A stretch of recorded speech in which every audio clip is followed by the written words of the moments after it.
রশিদ খান, মোহাম্মদ নবী, নূর আহমেদের মতো বিশ্বমানের স্পিনারদের বিপক্ষে সিরিজ জিতেছে বাংলাদেশ। আফগানিস্তানকে ব্যাক টু ব্যাক ম্যাচ হারিয়ে টি-20 সিরিজটি নিজেদের করে নিয়েছে টাইগাররা। টি-20 সিরিজে দারুণ পারফর্ম করেন উইকেটকিপার ব্যাটার নুরুল হাসান সোহান।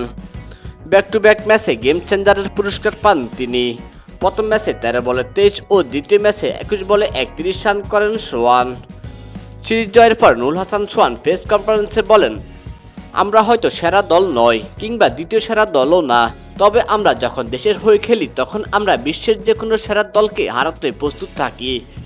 নুরুল হাসান সোহানের এমন মন্তব্য স্বাভাবিক হলেও তা মেনে নিতে পারছেন না আফগানিস্তান অধিনায়ক রশিদ খান। এই নিয়ে প্রেস কনফারেন্সে নুরুল হাসান সোহানকে উদ্দেশ্য করে আফগানিস্তান অধিনায়ক রশিদ খান বলেন, সেরা দলগুলো মাঝে মধ্যে হোঁচট খায়, আমরা বর্তমানে অপরাম্বে রয়েছি। আমাদের ব্যাটাররা খুব বেশি ভালো করতে পারছে না, তবে আমরা খুবই ভয়ঙ্করভাবে ফিরব। বিপক্ষ দলের প্লেয়াররা আমাদের নিয়ে কি বলছে সেটা নিয়ে আমরা ভাবতে চাই না। তো দর্শক, রশিদ খানের এমন মন্তব্য আপনি কোন দৃষ্টিতে দেখছেন তা জানিয়ে দিন কমেন্ট করে।